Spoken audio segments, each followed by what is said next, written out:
This is a Willets Point Shea Stadium bound 7 express train. The next and last stop is Willets Point, Shea Stadium. Oh, yes, it is Anthony Rivera here with you, talking about all the news and happenings surrounding that team from Queens, the New York Mets. It's a Subway to Shea series preview, and I got my good friend here, Nick Durst, host of Believe in the Mets, as well as the You Know I'm Right podcast. Nick, how you doing, my friend? I mean, I'm a Mets fan, so I'm not doing too well right now. That's the best way to start off the show. They did win on Sunday, so that's something we'll probably get into as well as we recap that Mets Marlins series. For those of you that are listening audio-wise or will be listening audio-wise, welcome to episode 142 of the Subway to Shea podcast. A huge shout out and thanks to my friend Tone from Queens, Mets Trucker podcast. Catch that on YouTube and make sure you're checking that out as well. Like I said, I got my friend Nick Durst here today, Believe in the Mets podcast, You Know I'm Right podcast. Nick, let's first off, shout out to everybody that's in the chat right now. Right off the bat, 33 people in here in the house. Duran Rivera, my brother from another mother. Brad, I got in here too. Junior Swingman, CP of CPNY Sports, another good content creator. Make sure you check his workout. Sadly, the Knicks came to an end, but he's still got the Rangers going, so that's more content for him to put out there. Matt Avi Ibanez from Till Mets Do his part in the room. Got Maureen in here. The list goes on. Patty and NYC.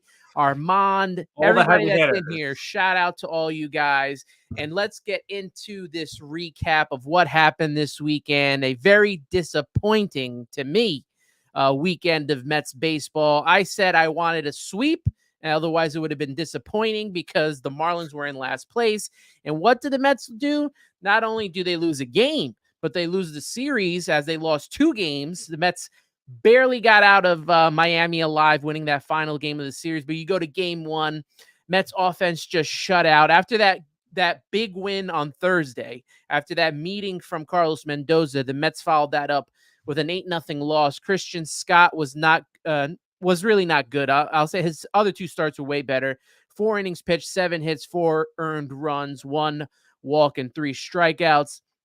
The Mets offense could not solve Jesus Luzardo, who, it's a lefty. So Mets struggle against left-handed pitching, so they struggled against him. Game 2, the Mets blow multiple leads and lose 10-9. This one was kind of the dagger to that series. They had a 2-0 lead, 3-2 lead, 7-2 lead, 7-5 lead, 9-5 lead, and they blow that game.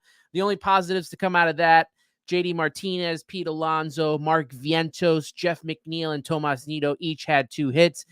But the big blow was Edwin Diaz blowing his 3rd straight game, gave up 4 runs, including that 3-run game-tying home run to Josh Bell.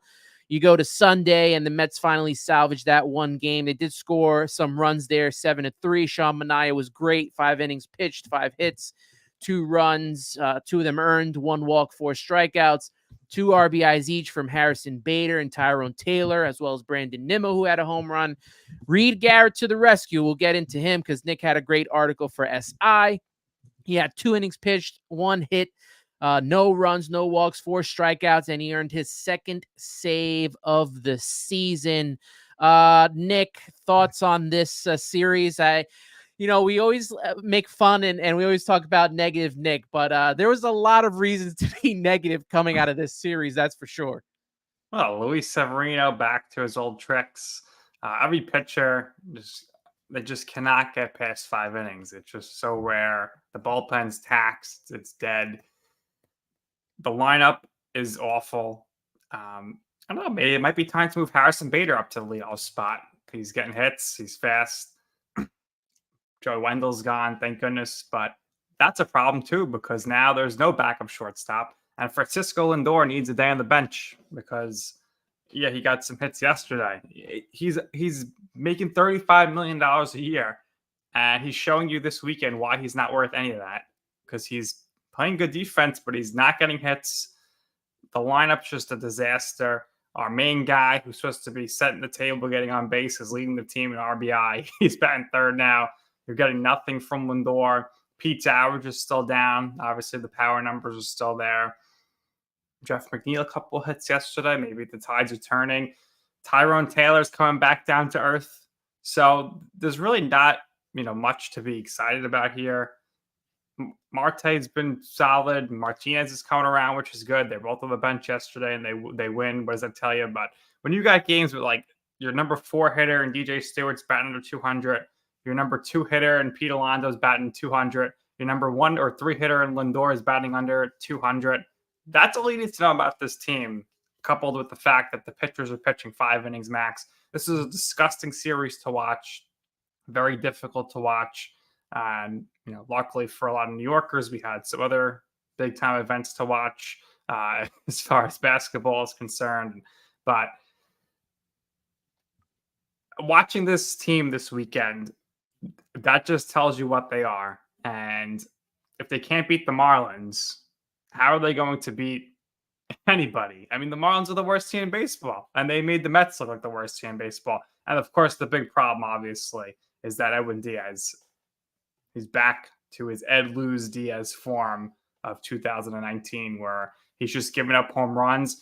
And this, to me, I mean, I'm a little surprised that he keep blowing the saves like this, but I'm not surprised that he's not like 2022. He had a major injury. So anybody who's thinking he's coming back, no problem right away, he's great again, I mean, this is the reality check they're getting here. That's not the case coming off a major surgery. And the Mets have seen it so many times where a guy has had a major surgery and he's come back and he's never the same.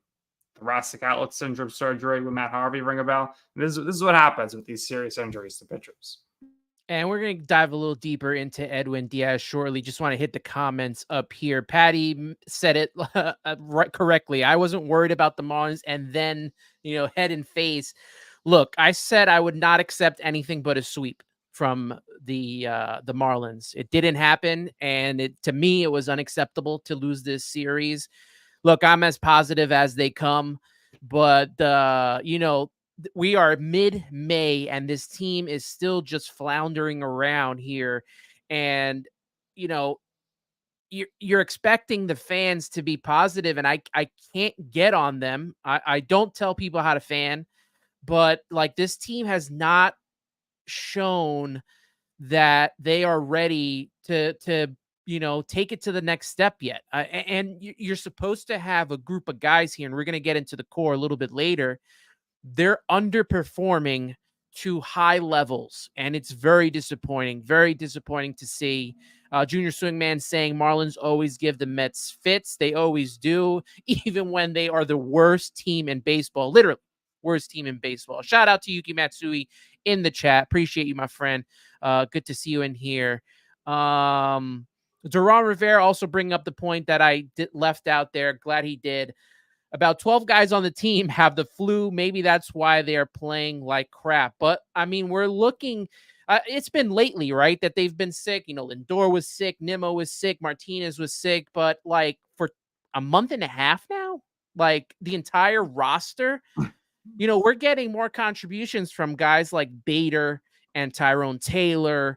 Nimmo has really been the best offensive weapon. He's the one that's been coming up in the clutch, and you're seeing the fact that his success has promoted him down to the 3-hole, where I think he kind of should be for the rest of the season. If Lindor can figure it out in the leadoff spot, I don't know where Lindor can figure it out. 6, 7, 8, 9. I mean, he's the worst hitter on the team, Lindor, right now, in my opinion.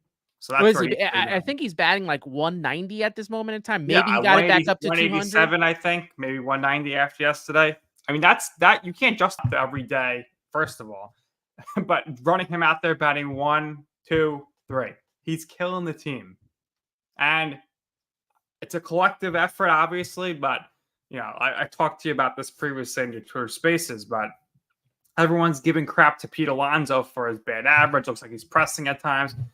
He had to press because he comes up and there's always 2 outs because Lindor struck out ahead of him or popped up and flew out. So there's 2 outs, runners on base now, and it makes it look worse because Alonso ends the inning. But in reality, he's getting out, but Lindor was also getting out and not driving runners in. So it's a package deal. Okay, Yeah, he's having. You can't say, oh, it's all Pete's fault. It's a package deal with him and Lindor, in my opinion. Yeah, look, Hector. Shout out to Hector. Hector Washington Heights in the chat today. That flu must be going around since September 2022. We've talked about this so many times. Look, this team has not been the same since they got punched in the gut against the Braves, got knocked out by the Padres, literally and physically. And then you go into 2023, no life from the team, even though the pitching was bad. There was still opportunities, and they blew it. They had the trade deadline. They looked surprised and shocked, and I don't want them to look surprised and shocked when we come to this trade deadline and Pete's going and probably McNeil's going and the entire starting staff is probably going to be traded because, they're free agents. Maybe Reed Garrett gets traded. I don't want this team to be shocked. And, you mentioned Francisco Lindor. He's had so many opportunities, whether with the bases loaded or in a big spot, and he just hasn't delivered. Look, a lot of people say, it's 30-30 guy, and that's all well and great. And maybe he will be 30-30 again. I have confidence that he can get to that at some point. But I don't want this to be an empty 30-30. I don't want at the end of the year, he's got 30-30, but the team is not in contention for the playoffs. I don't care about the individual accomplishments at this point in time. I care about this team as a whole making the playoffs, because what matters to me is the name in the front of the jersey more than the name in the back. Yeah, Lindor, he's doing the same thing he did last year, which is he's off through May, and the season's over then. I don't care how many home runs he hits in August and September in these meaningless games. He's got to perform now. You can't win a World Series in April and May, but you could certainly lose it, and that's what the Mets are doing. I got a great player comparison for you for Francisco Lindor, Anthony, as far as a player who's an all-star falling off the cliff. Chris Davis of the Orioles. I mean, listen to these numbers for Chris Davis. His last year in which he was good was 2015. He had 47 home runs and 117 RBIs. That was tremendous. But then the next year, he's still solid, declining. And this is at his age 30 season. So Lindor is right there. 38 home runs, 84 RBIs, batting average 221. Next season, 26 home runs, 61 RBI, 215 batting average. Obviously, I know Davis is just a power hitter, but the decline with the age 32 season, 16 home runs, 49 RBI. That's still 128 games, same as last year. 168 batting average. 2019, only 105 games because they had to bench him, and 12 home runs, 36 RBI, 179 batting average. The next year, 2020, off to a horrible start, 115 average. They got rid of him after 16 games, but they still had to pay him on that massive, massive contract. Lindor, guys, what do we have? 9 more years of Francisco Lindor? Remember he said he's going to be a bad mother effer when he's 38? No, he's just bad. He's just not a good player right now at whatever he is, 30 years old. So imagine him at 38 years old playing on the Mets. Yeah, and it looks like it's going to happen. I mean, the contract is just super expensive to trade. You'd have to eat a lot of more money than what we're doing in the Verlander and the Scherzer deals. You're going to like this comment because we both agree on this. We are both big batting average guys. Oh, yes. And Yamid Medina says, for the nerds that say batting average does not matter, they should look at the teams that lead the league in batting average, also the teams that look like playoff teams. Look, batting 190 is not a great look. There are rare exceptions to the rule, right? Kyle Schwarber is one of them, because even though he's not getting you enough hits and it's not hitting for average, when he does get those hits, they matter. That's why he has 40 to 50 home runs a year and about 100 to 120 RBIs a year. So those hits that he does get matter when he hits them. Besides that, I think that, not having a decent batting average, at the bare minimum, 250, 260 should be batting 190 is tough, man. The best players in the league, we consider the elite. Soto, Judge, Tatis, Machado. These guys, their career batting averages are 300 or better. So batting average does matter. That to me tells you if a guy's on base or not. Yeah. CP giving you a shout out here. Salute to my guy Nick. I know that man is getting that I told you so feeling ready. Well, Anthony, what's the name of my other podcast? You know I'm right. I'm right. I mean, I hate to say it, folks, but I've been telling Anthony as long as I know him that this trade for Lindor is a disaster. You could live with Lindor if like he was on the Dodgers, where he's out there playing good defense. He's like the sixth best player on the team. He's not a superstar. He's not an all-star. He's not even a league average player right now. And there's no backup shortstop on the roster. Who's going to play shortstop? Brett Beatty? He can't even play third base. Jeff McNeil? I mean, this is just so strange. All it tells you is they have the utmost confidence in Lindor, and no matter what, he'll be out there. So I want to see how this plays out. I think Anthony's right. He's going to get on fire in September, Eduardo Escobar style, and everyone's going to forget the rest of the year. I don't forget what happens April through August when the games matter. You comped Chris Davis, Ibby comps Teixeira, Mark Teixeira, Gold Glover, great numbers by end of the season, but the streakiness can be frustrating on the road to those stats, and that's my concern. I love 30 for 30, great and all, but if this team is out of contention, not playing for a spot in the playoffs, it's going to go on deaf ears, because what matters to people, not only as Met fans, but a lot of other sports fans, is what happens to get teams to the playoffs and in the playoffs. And if you're not getting those crucial hits during big times, there are a lot of big moments so far in this season that have been big opportunities, not only for Lindor. We see a lot of them for Lindor, but Pete Alonso's had them too. And these guys, they just have not come through. And that's two parts of what is supposed to be this core of this team, and they just not have delivered. I'll get into the core in a little bit. I also starred Rosie K. I starred one of your comments because I want to use that later when we get into the core as well. But I want to talk about Edwin Diaz here, because what's happened to Edwin Diaz? Should we be worried? Last 7 games, check this out, Nick. He has a win, but 9.82 ERA, 9 hits, 8 earned runs, 3 walks, 10 Ks in 7 1/3 innings pitched. That's 3 blown saves this season. Look, you said it off the top of the show, and it's exactly the same feeling I had. If you thought, I want to say, even if he was healthy coming into 2023, right? Coming off of that outstanding 2022 season, probably one of the best closing seasons the Mets have ever had. Could be the best, just the way he was pitching. I never thought that he was going to replicate that. I thought he'd be good, but I didn't think he was going to replicate that in 2023. Then he got hurt, and all that stuff went out the window. I was like, he's going to need some time to rehab. Even when he comes back, he's not going to be the same self, and he's just struggled this season. I don't know if it's him being nervous about his knee, because the rest of his body seems fine. The arm seems fine. He's reaching 98. We saw him bounce back off of a save too as well. So I know you said as well that, you didn't see him coming up like this, but are you worried? And I know, let's also talk about your article as well that you posted for Sports Illustrated for Mets. It's Mets Fan Nation, right?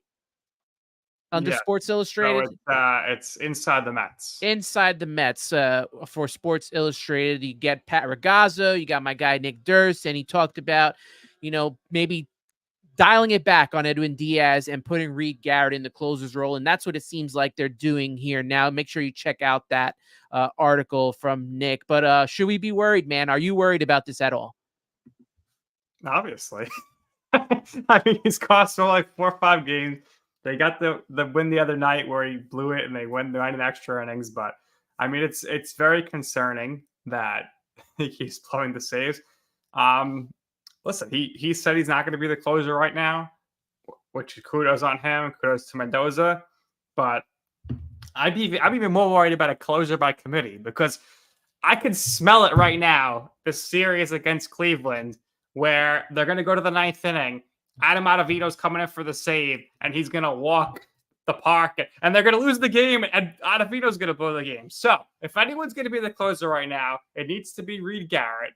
Okay, this guy needs. I know it's very rare that relief pitchers who aren't closers get some love for the All-Star game, but Reed Garrett, I mean, obviously gets the save, the 2-inning save yesterday, the 7-3 win, but his ERA 0.72, 1.12 WHIP, which is one of the best in the league. But how about this? 41 strikeouts in 25 innings. That's the best in Major League Baseball among relievers. So kudos to Jeremy Hefner. He figured this out with Reed Garrett here. And Reed Garrett he could be an elite closer. I mean, this is a diamond in the rough they found. The Paul Sewald effect? Yeah, well, the reverse, because now usually you get rid of them, and Seth Lugo over in Kansas City leading the league in ERA.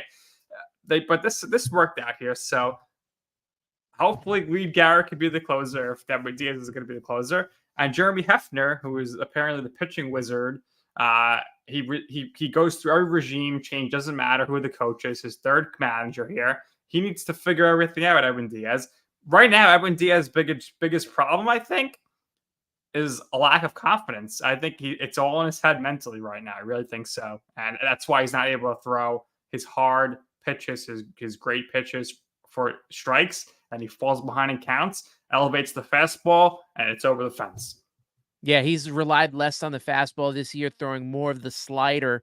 I agree with you. I think Reed Garrett is the guy. He's even shown it already a couple times that he can close out and pitch multiple innings. I mean, we haven't seen that in decades that a closer's gone more than a couple of innings. We haven't seen a multi-inning reliever since Seth Lugo, who would be a tremendous starting pitcher for the Mets right now. For some reason, they just never liked him as a starter. Okay, well, he'll go to San Diego, pitch well. Now he's maybe going to win the Cy Young Award in the American League.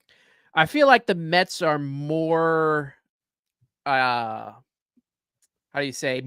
able to use this closer by committee this year than they were last year, where they were only able to count on Adam Ottavino. But this year, you talk about Reed Garrett. He's one. I think Jorge Lopez, who has experience closing, he's another guy that you can throw in there when maybe a Reed Garrett is not able to, or if you're not going to go back to Edwin Diaz. I think Jorge Lopez is another guy that I would test that out with.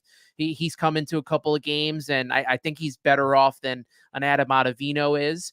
So we'll see how they do that moving forward. But the confidence is down in Edwin Diaz. He talked about it during his press conference. I think even Steve Gelbs mentioned it as well, that he was crying in the locker room after the game was over, after they did the post-game pressers. So a lot of concern there for Edwin Diaz, who, I hope that he can somehow find himself and get back to some sort of what he was in 2022. Besides Edwin Diaz, there are some injuries to this squad here, some injury updates. Brooks Raley, UCL strain. He's shut down for 2 weeks. Add another 6 weeks to that, and we'll see. I think he's done for the season. Honestly, when you have to utter the words Tommy John, to me, the season is probably done. If that word, those two words have to be mentioned when it comes to a pitcher, to me, the season's done. Just get the surgery, heal yourself up, and come back later. A few years ago with Jacob deGrom, and then he ended up having to get the Tommy John surgery. Yeah, same thing. Look, Drew Smith, right shoulder soreness. He had a setback, felt a pinch in the back of his shoulder. I don't know. You couldn't stand Drew Smith, but he's been pretty good this year. Yeah, he has been. He's proven me wrong. I'd rather be proven wrong on these guys. So Tyler McGill, he's getting the start tonight. We'll get to him later. You're happy for Tyler McGill? Or is that just sarcasm? McGill. I love Tyler McGill. I think he's going to be the Mets ace right now until Senga gets back, if Senga comes back. Well, he's getting the start tonight for the Mets against Cleveland. And then Kodai Senga, that right posterior shoulder capsule strain, had a little bit of a setback. He wasn't comfortable with his mechanics. But his bullpen session went well this past Wednesday, so we will see how the Mets handle him moving forward. Getting into some more of these comments, checking in with everybody. Matt Abiabin is saying Reed Garrett can very well be the ticket to getting a third baseman in the system. So he wants to trade him. If the Well, market is listen, bare from others at the deadline, you can I don't fetch a know good what Reed return. Garrett's contract situation is. They obviously need a third baseman. I think they have a third baseman in the system. Unfortunately, he got hurt in the Dominican Winter League this past offseason because the lineup would look a lot better with Ronnie Mauricio at third base. Anthony, what do you think? Probably, because that was the initial thought, right? That Ronnie Mauricio was going to be the third baseman at the beginning of the season. I prefer him at second base, honestly. I liked the way he meshed well with Lindor better than what we've seen from McNeil and Lindor, and that would allow the Mets to go after maybe an Alex Bregman in the offseason. Because I don't want to start talking Alex about Bregman. Juan Soto. Alex Bregman's having a bad year too. He's having the Francisco Lindor-like year. So many players. I don't know what it is. Can't put my finger on it, but a lot of players are having these bad years. Well, I'll give you like a little Astros Mets thing here as far as like, what they're missing and why some of the players are underperforming after, some moderate success last few years. The managers, the first-time managers who are coming as bench coaches and are clueless and learning on the job. They're not instilling the confidence in their players. And it's just like the vibes are off. That's what's happening for Alonso. It's happened for Lindor. They were nice and set with Buck Showalter. They knew what to expect because he was the veteran. I think Mendoza's, deferring a little bit to Lindor a little too much. And Mendoza needs to say that he's the boss, okay? He needs to, but Mendoza's not really the boss. It's the front office. It's Stearns and his guys making a lot of. Whereas, with the Astros, same thing with Espada. Last year, other than the fact that you knew that Epler was telling Buck Showalter to play Vogelback every day in benefit, you knew Buck Showalter was the boss. You knew that Dusty Baker was the boss. So this is just a little something to say that when you're a team that you're attempting to win now, you should probably go for a veteran manager. That's just my 2 cents there.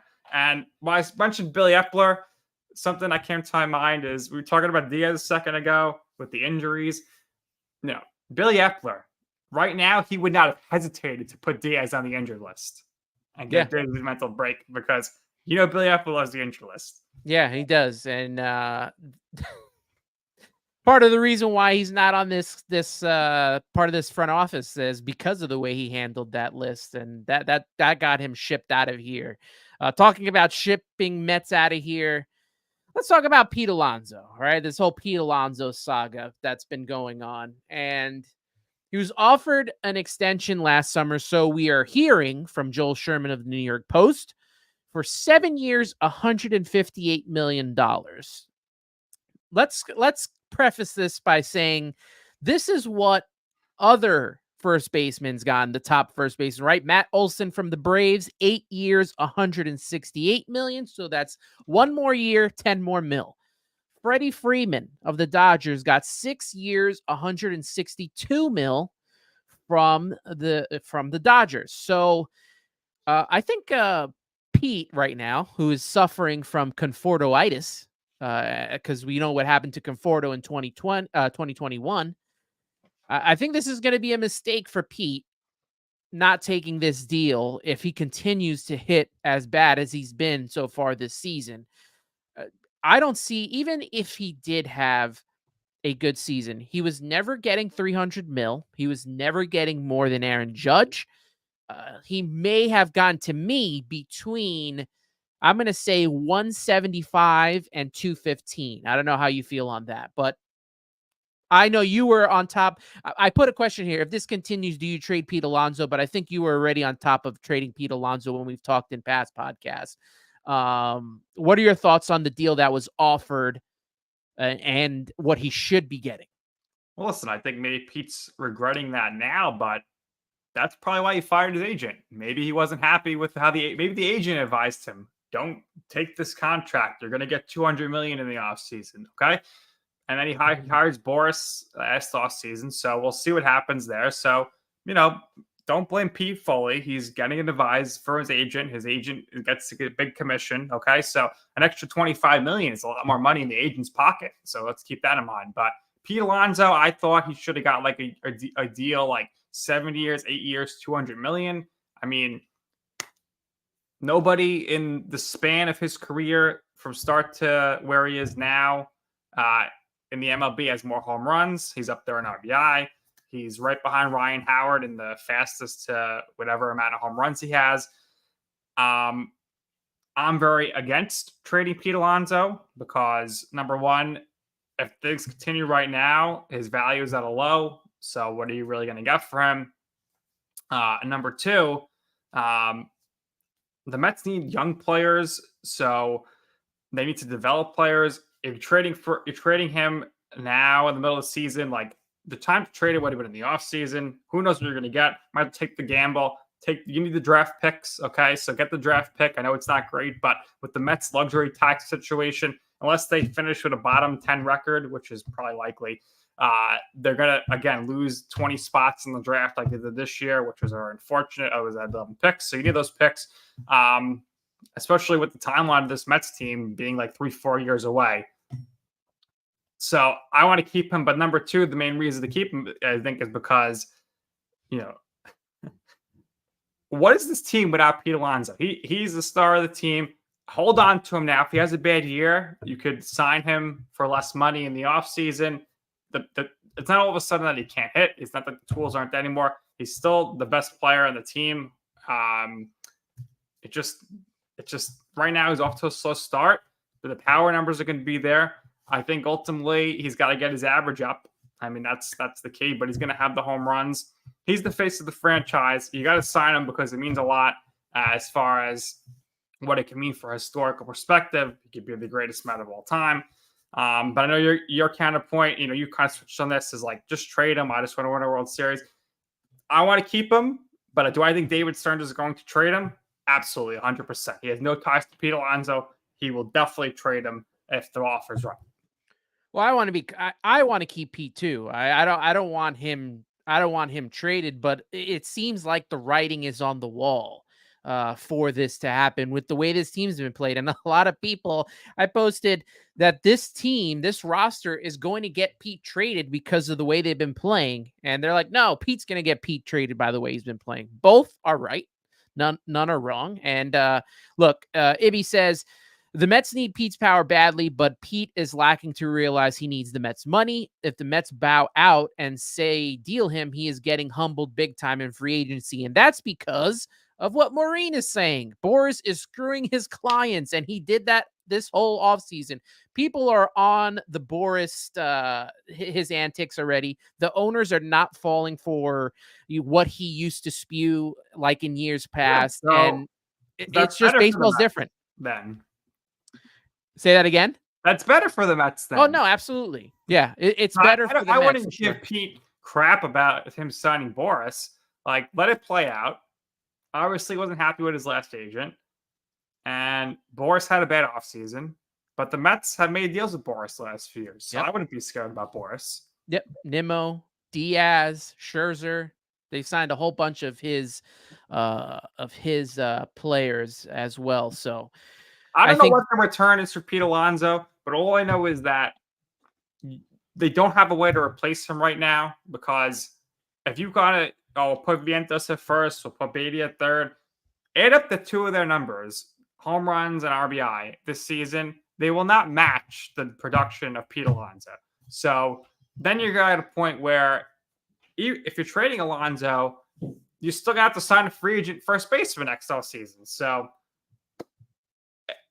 but again, I think David Stearns would be very happy to trade Pete Alonso and kind of get a fresh start. I think we're looking at a team next year that basically could be wiped clean.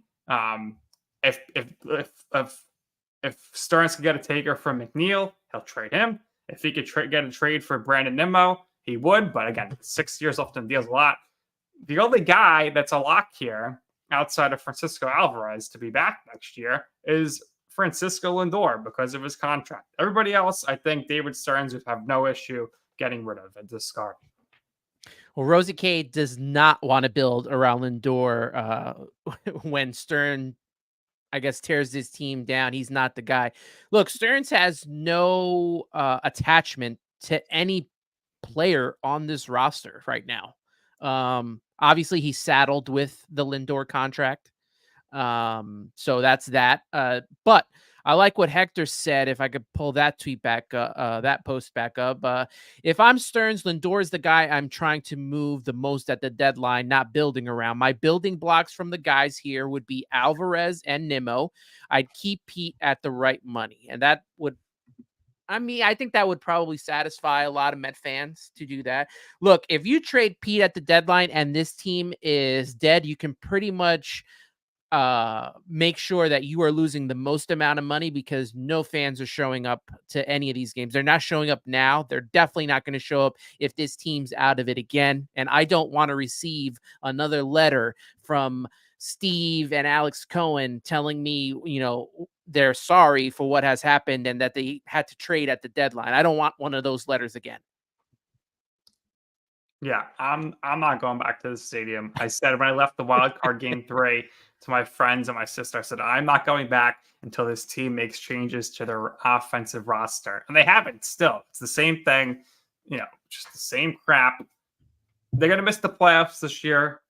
And I'm usually right about this stuff. I just get this feeling we're about to enter one of the worst stretches of Mets baseball in a really long time. With last year, this year, next year is not going to be any better.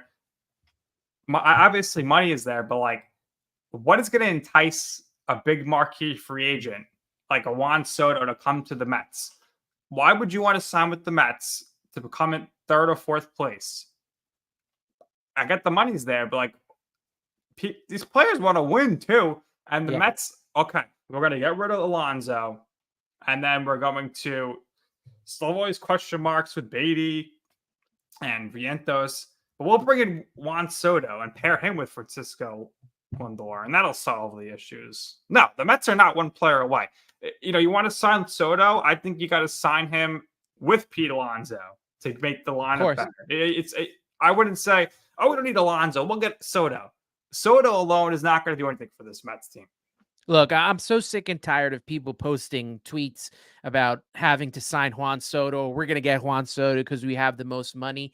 He is not coming here if this team has not turned it around by the time we get to the trade deadline. Because if we get to the trade deadline and they're playing the way they're playing right now, they are going to be sellers. And everyone's going to be shocked on the roster, and they're going to be even more shocked when we can't sign free agents because not only is money attractive, but look, this team has had a bad aura around it. Trevor Mace talked about it. Tommy Pham has talked about it. There's so many players who have talked about the clubhouse and how it's not been great. They're not. You can if let's say that the Mets offer $5 more million than the Yankees. If it was me, I'd probably take less because I know that franchise is going to have a winning record year in and year out. The Mets haven't proven that yet. And that's why more than Cohen's money, it's still Mets money. And the Mets have not turned the corner yet in becoming a winning franchise. Well, somebody commented, I don't know who, maybe you can find the comment. Billy Epler set the Mets back 5 years. And he probably did. Maybe he did. He probably did. But look, even if, let's say the Mets do sign a big free agent this offseason, they are going to have to overpay, one, because the taxes are expensive in New York, and two, this team is not winning yet. So they're going to drive the prices up. I want to stop having to overpay for all these free agents because the Mets stink most of the time. I want to stop doing that. So start winning. These core players have to start being better. Otherwise, what Steve Cohen tweeted and then deleted is going to come to fruition, where the Mets are going to start ripping up this team and possibly, ripping up this core. I don't know how the core is going to get ripped up beyond not having Alonso here. Again, the contracts, McNeil is not having a great season. So I hate when everyone says this guy's a bum, trade this guy, get him out of here. Why? If a guy's a bum and is playing bad, whoever it is, why would another team want him? People, wake up. That's not how trades work. Again, Nimmo's got a long contract. Lindor's got a really long contract. So this core, I don't know what you're doing. You're going to have new starting rotation next year, though, because you got Senga, you got McGill, Christian Scott, we'll see. Everybody else is a free agent. So I'm hoping they trade Luis Severino. I hope he can keep his ear around for him. Manaea, let's get him out of here. let's get some relievers or something for these guys. Look, I have this thing going in stages if this team continues to play this way. Eventually, the hitting coaches are going to be gone because I don't know why we have two of them. If they continue to not hit, those two guys will be gone. If that doesn't work, obviously they're going to start trading players. And like you said, it's not going to be McNeil who stinks right now. You're not going to get much for Pete Alonso if he keeps playing the way he is. You know who they're trading? They're trading Reed Garrett because, he's been the best reliever so far. You're going to trade, like you said, Luis Severino. You're going to trade Sean Manaea, guys that have been pitching well that are going to be now free agents next year. Those are the guys that are going to go. And that's, then they'll get to the Pete Alonso and trade him. McNeil's really not going to get you much right now. Maybe cash considerations like Jose Ramirez got us today for the second time this season. Need that cash. I just don't know why everyone is like, let's trade McNeil. Okay, so you want to trade McNeil. Is that going to make the team better? Are you going to bring Joey Wendell back to play second base? Like, I don't know what's... You got to call Acuna up? Yeah, he'll do great. He'll be just like Beatty and Vientos. McNeil, just let it play out. You want to trade him, do it in the offseason. Again, you're not going to get a value for a guy who's not playing well. But there is value in McNeil on the roster that he could play multiple positions, and they need some sort of flexibility. I know that the games don't matter because they keep losing and they're going to be out of it, but you got to fill the roster here somehow. I don't want to. Last year, we had all these random guys playing third base, outfield. That was just really rough to watch. And like you said, Anthony, they still got to sell tickets somehow. Not everybody's a fool like you and buys a package and is going to be there no matter what. You got to target the single game ticket buyers. And, Joey Wendell, Zach Short, like, I want to know for all the Mets fans who are saying trade everybody, who's playing there when they're traded? And tell me that this year or next year. Because even if they keep this core, Anthony, next year I would say they need 4 or 5 new players in the offense. So yeah. It's just ridiculous. You can't go get 9 free agents next year. Yeah, Rosie K agreeing with you. There's no joy in Queens right now, and Soda's not coming here considering the mess that this team is in. Ibby saying, I've been saying this, the Mets are like the Knicks, need time to build the right roster and then find those free agents to build it all up and reach sustainability. And it's a lot harder in baseball, especially when you're trying to build the minor league system. Obviously in basketball and football, hockey, a lot of these players just go right up and start playing with the big club. Baseball, it's like 3 different levels, and it's very frustrating, but the Mets did make some moves when it comes to their minor leagues. Some promotions were in hand. Blade Tidwell, the number 10 prospect in the Mets organization, and Rylan Thomas, the number 30 prospect, are moving up to AAA. That's according to Will Salmon of The Athletic. Tidwell this season's 2-4 with a 2.41 ERA. He's got 44 strikeouts in 37 and a third innings pitch. I assume we might see him sometime come around September if he continues to pitch well. Thomas is batting .323, 13 RBIs, 6 stolen bases, a 7.83 OPS. Maybe if they trade Harrison Bader at the trade deadline, or maybe a Tyrone Taylor, maybe we do see a guy like Rylan Thomas. Obviously, they have to play well in AAA as well. You got the two-way prospect, Nolan McLean, number 19 prospect. Him and Omar De Los Santos were promoted to from single A Brooklyn to AA Binghamton, also from Will Salmon of The Athletic. This season, McLean is batting .224, 5 home runs, 13 RBIs, has an .849 OPS though. Pitching wise, he's 2-2, 2.57 ERA, 36 strikeouts in 28 innings pitched. He might be better off just being a pitcher and not being like Shohei Ohtani. And De Los Santos has not had a good season. I don't know what the reason was that they brought him up. But is there anyone in the minor leagues right now that you are interested in? Obviously, the Mets brought up Christian Scott. Is there anyone else that you want to see brought up to the big leagues at some point? Obviously, we have some pitchers. There's not really much in the position players that are being developed. A lot of pitchers, though. Yeah, I mean, I want to see Blade Tidwell start on Tuesday instead of Adrian Hauser for the Mets. Oh my goodness! So, yeah, let's say that. How about Nate Lavender? I mean, this guy was a stud in spring training. I don't know what he's doing in the minors. Guess what? He's got. I think he had Tommy John surgery. He's out for the year. Oh no! Yeah. Mets. Forget about him. He's gone then.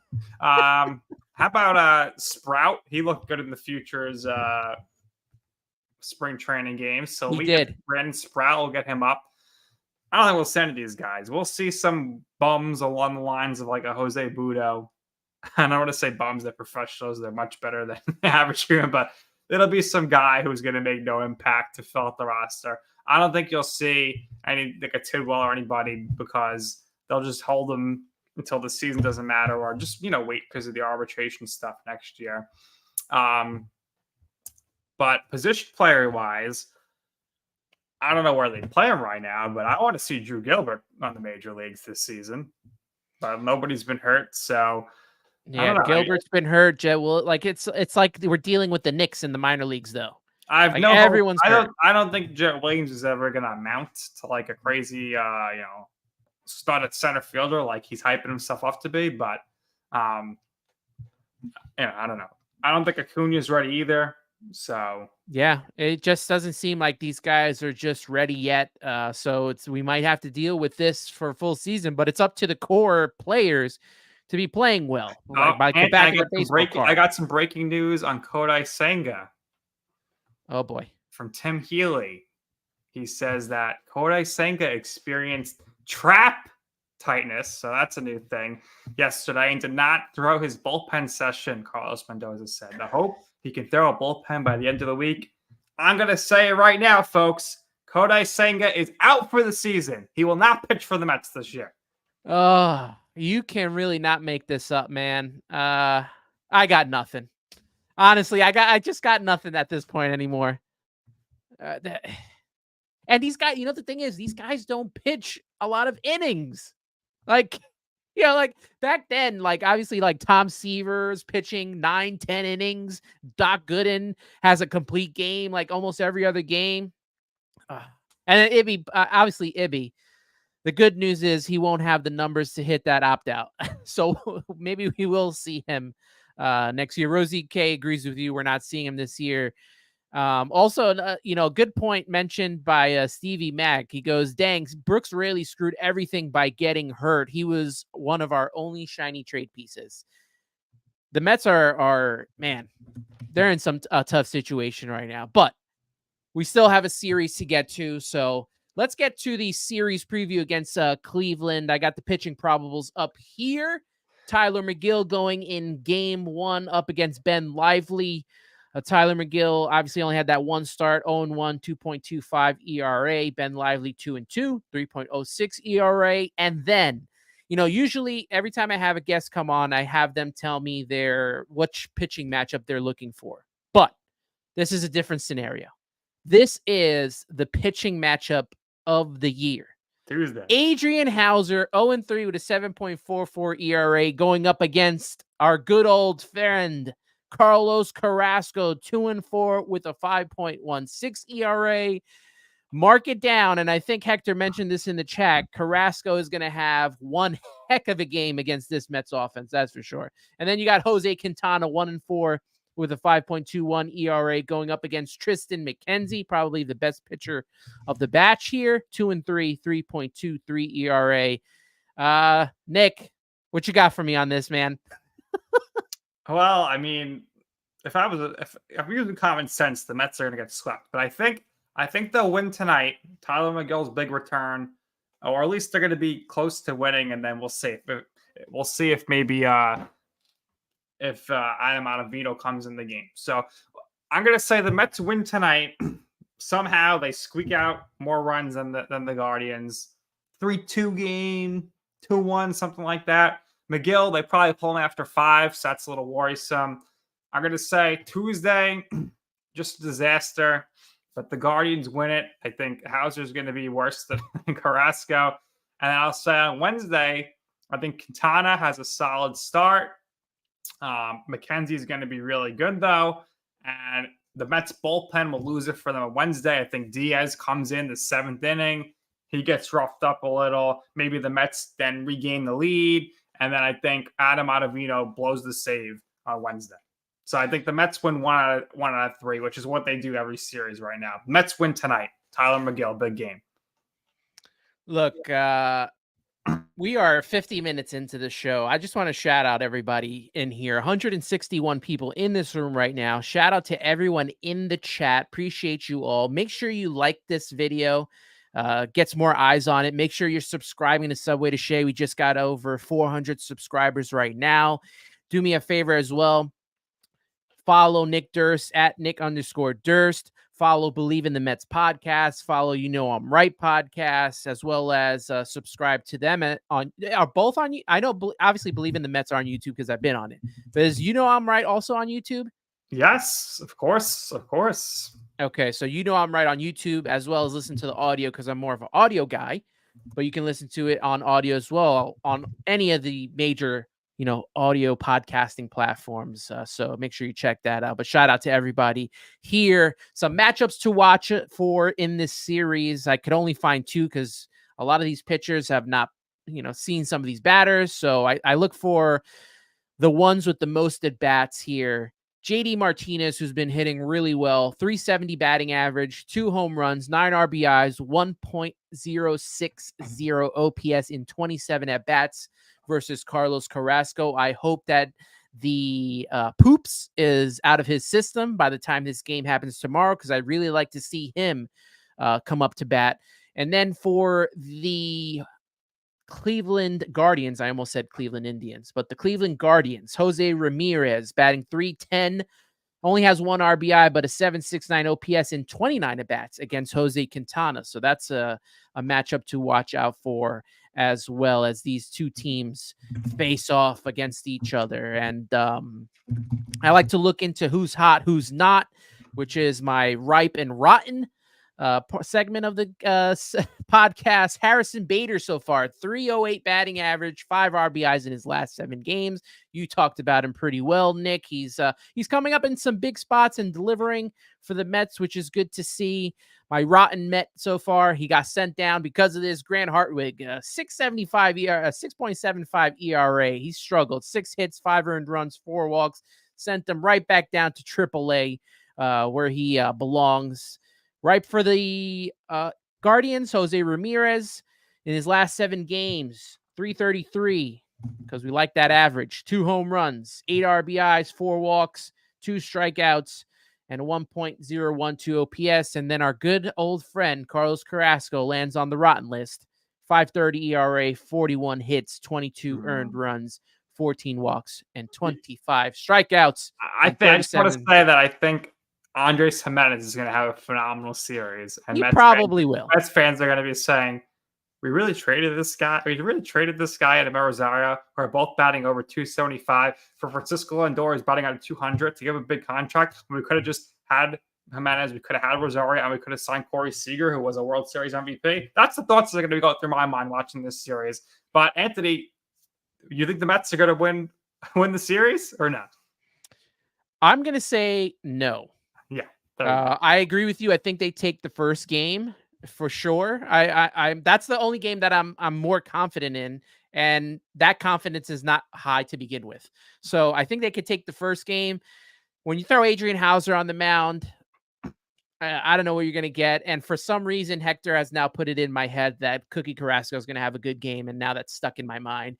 Quintana, although he had a good start in Philly, you're going up against Tristan McKenzie, who's probably going to look like Greg Maddux when he faces this Mets lineup. So the confidence level right now, that's where they have us. I mean, what else am I supposed to think? If the core was hitting, if the starting pitching was going at least 6 innings, I'd be a little more confident, especially with these 3 that are coming up. So I think we're going to see a lot of bullpen work, unfortunately, from this group here. How do you think Edwin Diaz does in this series? I'm going to say that Edwin Diaz has a bounce back outing.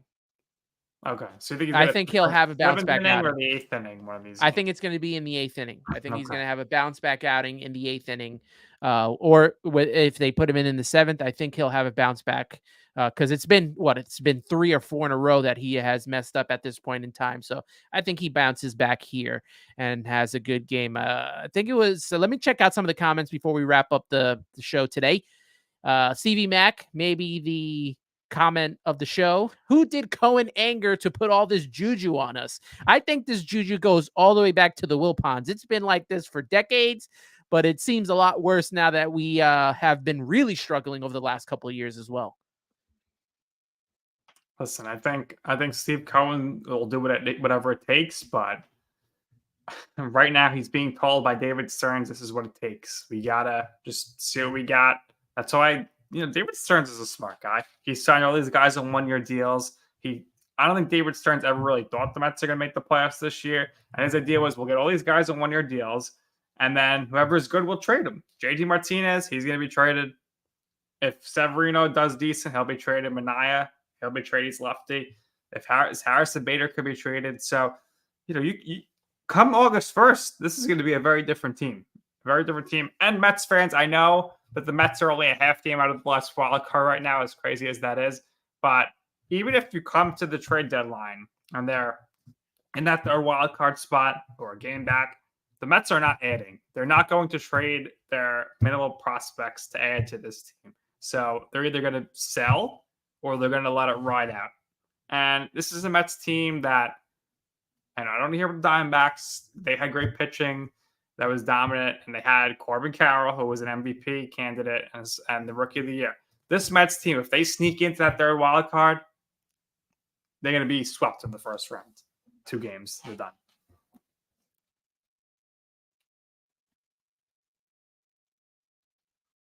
Look, now I even muted myself. I usually say that you are as negative as possible, but I can't. I can't disagree with you here, man. They have not shown us that they are ready for prime time yet. And who knows if they ever will be with this group going around. So look, the only thing, if they somehow got matched up with the Dodgers in the wild card series, they'll take care of business because the Dodgers, they always lose in the wild card series. Other than that, if they're playing the Phillies, they're going to have some problems.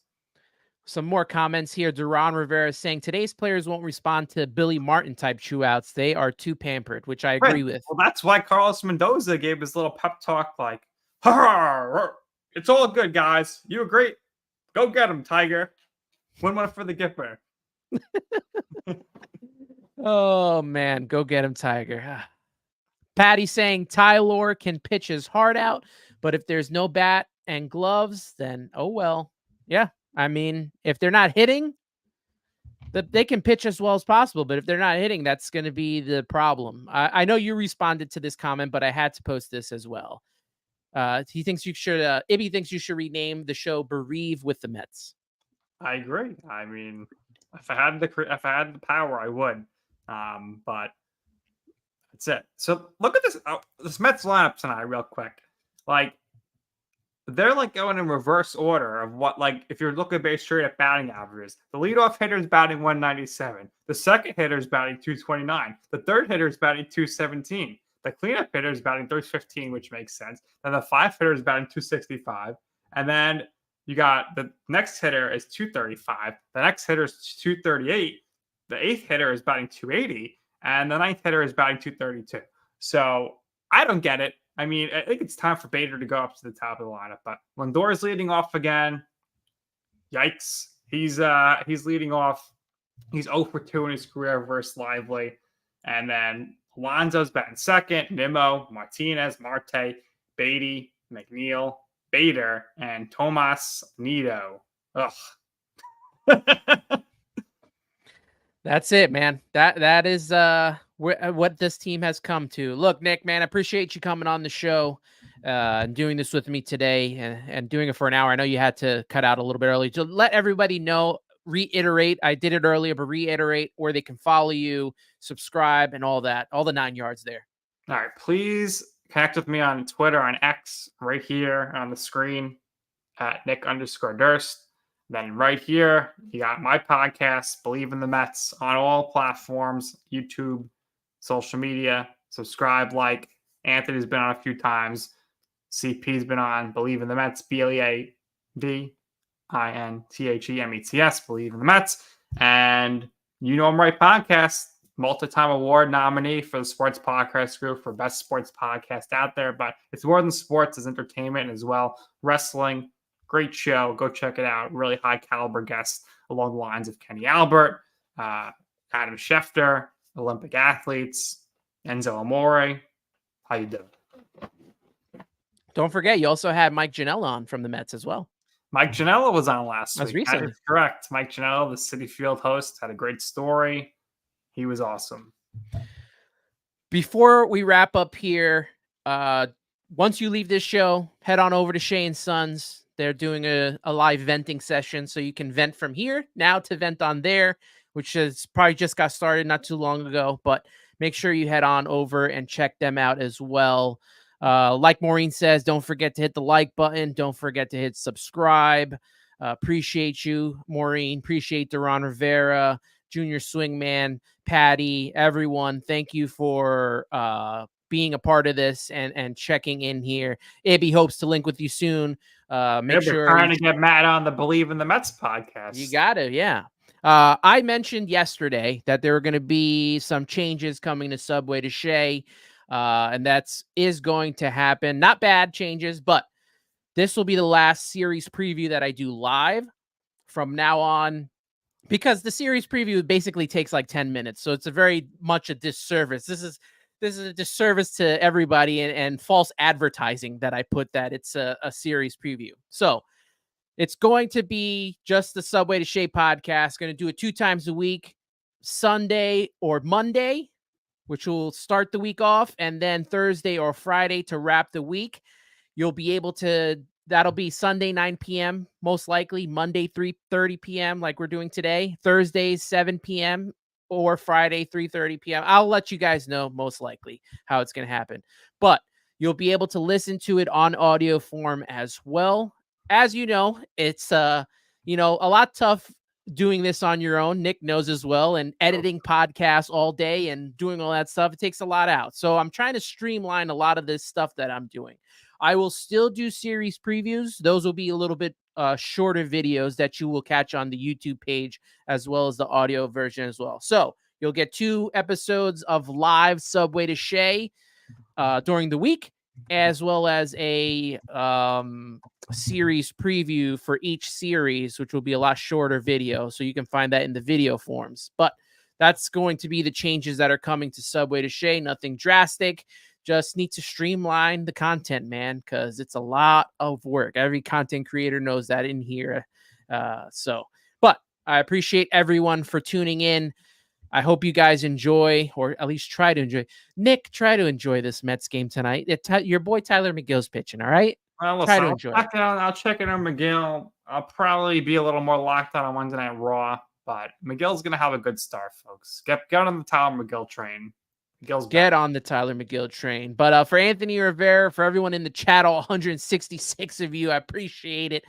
Thank you for tuning in to this Subway to Shea series preview. As I like to leave it every show, let's go Mets.